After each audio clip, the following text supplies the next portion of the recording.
Hej. I dag får vi svar på et af livets allerstørste spørgsmål. Og det er jo selvfølgelig, hvordan er det med pulp, og hvad fanden er det? Og til det, så kan vi gå over og spørge Gunleif og Pernille. Det er faktisk det er meget let. Man skal bare bruge noget vand og Pernille.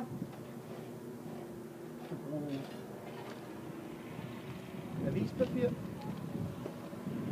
Og vand. Så det du skal gøre, det er, at du skal have vand, og du skal have 1 liter. Så du tager en tomstok, og så fylder du den op til Elle. Jeg går, Paulina. Fyld den op til Elle. Det er helt med. Hvor fanden, Paulina? Nej! Nej!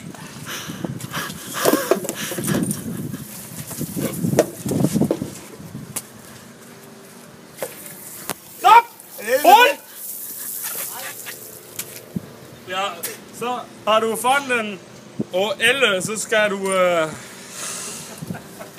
skal du bruge avis. Skal vi have avis? Hvad er det?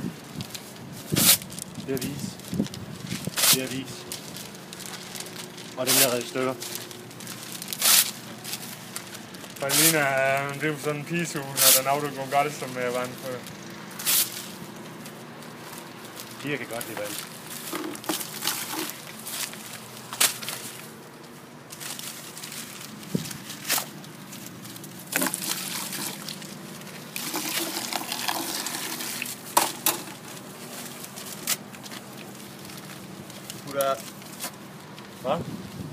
Du tager avisen og putter den ned i vandet, så det bliver blødt og medgørligt. Så. Nu har I reddet i stykker. Hvad skal I så?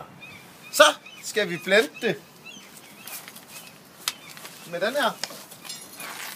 Hvad er det for en? Det er en blender i Det er til blend.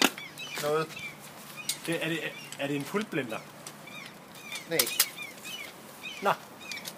det er bare. Så.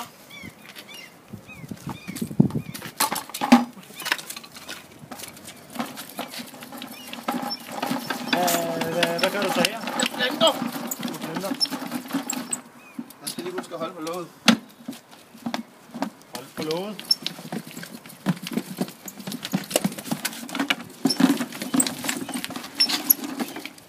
Det kan godt være rimelig hårdt.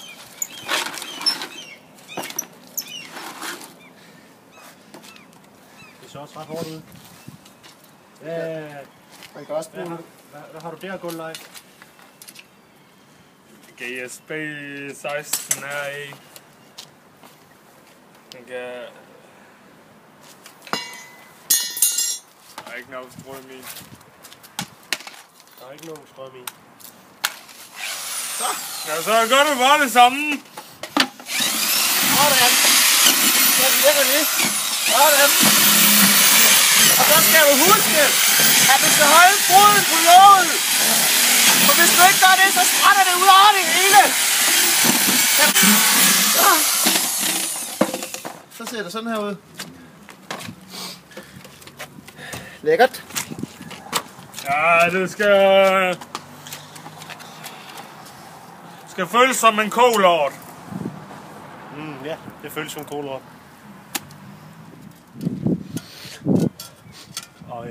Og hvad skal I så til nu? Og hvad er det for en lille jydekammerat, du har der?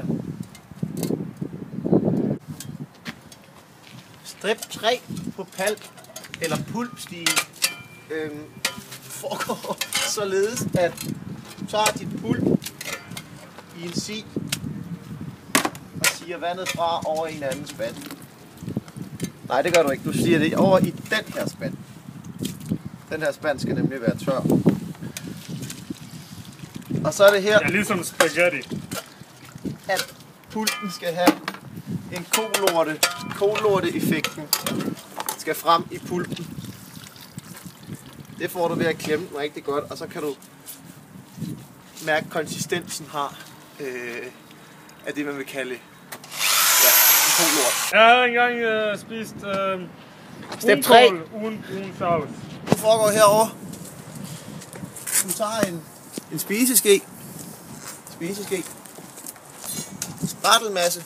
Polyfylla. Dem tager du ikke en enkelt af. Dem tager du 2 af til 1 liter. 1. 2. Så tager du tørklister, også kaldt tapetklister. Det skal vi bruge cirka halvanden. Det er jo halvanden sliske fuld af. Således. Så har du træli. Og så 2 spiseskefulde af. Der var ikke noget i. Og den kan godt være lidt svær, den her. Så bruger vi sgu lige knæene, du. Sådan. Endnu et godt smart trick til derhjemme, hvis du lige mangler en ekstra hånd. Så bruger du sgu lige knæene. Så får jeg sgu hår i øjnene. Det kan godt være lidt slemt. Så tricket her. Er du bøsset? Det skal bare tage den og fornemme sådan. Så kan du, hvis det er lidt svært at få af skeen, så tager du lidt pulp og simpelthen tørre. Du arbejder ligesom en kælling. Så. Sidste step på stigen. Så tager du Atamon for at undgå hele forrådnelsesprocessen.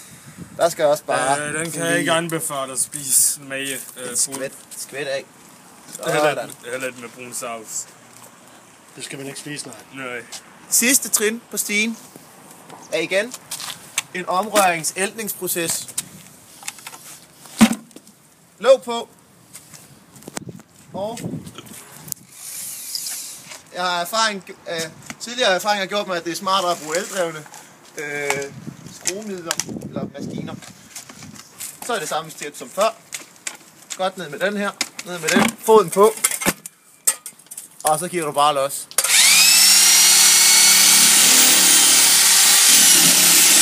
kan du bare komme godt rundt i krogene. Det er der, den satansvil gemmer sig. Ja.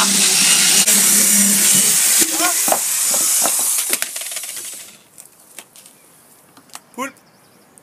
Og det kan du bruge til mange ting. Det kan du bruge til alt. Og så stiller vi tilbage til dig, Morten, ind i studiet. Jeg håber, I alle sammen nød, hvilket vidunder det er at lave pulp, og I får et meget bedre liv. Tak for det, Basim. Næste rapportage bliver også rigtig, rigtig spændende. Der vil vi nemlig gennemgå processen i, hvordan man malker en due. Men først skal vi lige videre til Peter Tanne, der vil forklare noget om vejret.